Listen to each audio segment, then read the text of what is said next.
I need to briefly mention the Archons, and I say briefly because there's not too much to know about them really.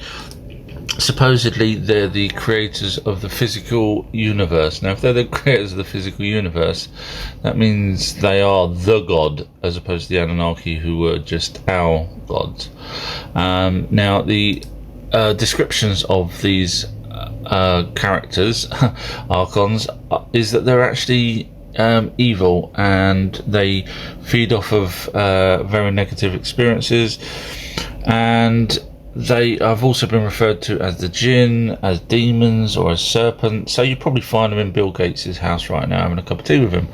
The Archons, in my opinion, I just don't think there's enough to go on to say that these created the physical universe. The writings obviously came after the Anunnaki were here, so is it possible that just some of them were Anunnakis? I don't know. If Homo sapiens sapiens eventually killed off Neanderthals and the other hominids, I thought we'd just have a quick look at what animals were around at the time that the Anunnaki and the humans were now around Europe. So here's a website here. I know it's Wikipedia, but it gives a list of the creatures and when they died. Now when you see 3000 BC, please remember that that's before Christ. So Christ was 2000 years from where we are now. So that makes it 5,000 years ago, or 3000 BC. So I'm just pointing that out. So there's a long list here of animals that would have been food over the thousands of years ago when the Anunnaki and humans were here. So it would have made sense that we were probably killing off at that point in vast droves all different types of creatures that unfortunately met humans. So it's an interesting thing. It's not just that, it's fish. This is a stone structure, a round stone structure in Israel. I won't try and pronounce it. And basically mainstream found some pottery, so they think that they can date it but different dates. So basically they haven't got a clue really, because just because there was a bit of pottery there, it doesn't mean, I mean, I could go to Stonehenge and drop a cup, it doesn't mean it was built yesterday. So let's just have a look at this stone, and that's because the Anunnaki were using these for their power sources. So and it comes from the ley lines under the ground. So look at that, obviously it's worn down terribly, but this is just someone doing an experiment with sound, which would be the frequency that the Earth would be using. Now different frequencies produce different patterns, as you can see here. When the device is turned on, it creates a different pattern each time at a different frequency, and that's exactly what the ley lines do to help create the power. So to keep the Anunnaki powered up, they created these stone circles. Now it's possible that actually they got little humans to move the stones around, these tiny stones. But look at this. This was the one in Israel. Look at that. Just study that for a second. And now here's one in South Africa. You see, you see the similarity there. So if you watch my last video, you'll see the significance of these stone circles.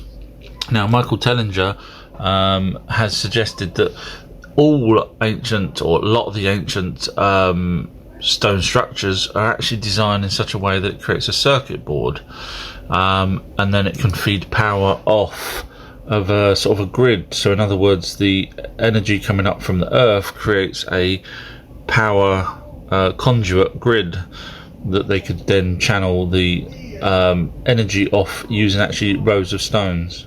500 videos. Thank you to everyone that stuck with me from the beginning. You know who you are, wink and point at me, and all those that's just joined. I hope you go back and watch from video 1 onwards. You might hopefully enjoy them. And for those people that have watched my videos, we've now got a competition thanks to the author of this book. Now I mentioned this book early on in my videos because I have a copy of it, as well as other books, but the author found out and sent me a message, and cut a long story short, he's given me 10 copies of this book, which is worth $7.99, to give away in a competition. And he's also recently released this book, which he also sent me a copy of, and I thoroughly enjoyed it. Really clever. It's to do with the sort of stuff that I talk about, so that's fantastic.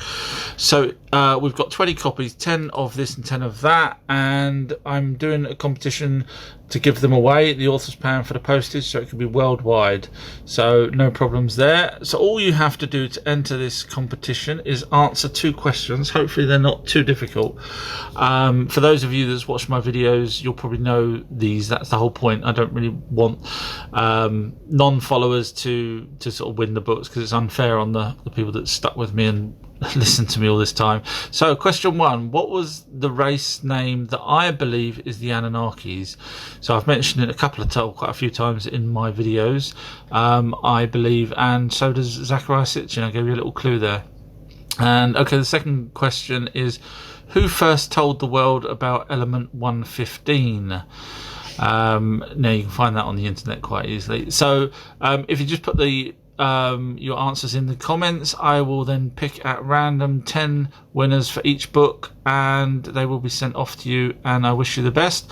And just once again, I am continuing doing these videos for you guys, so although there's only 500, there'll be thousands more, and we'll be going into some great detail in the coming videos of all sorts of things that I've not actually covered before in any of the other videos. I was just going through some of my old notes, and I thought, oh my god, I haven't mentioned that, and I haven't mentioned that.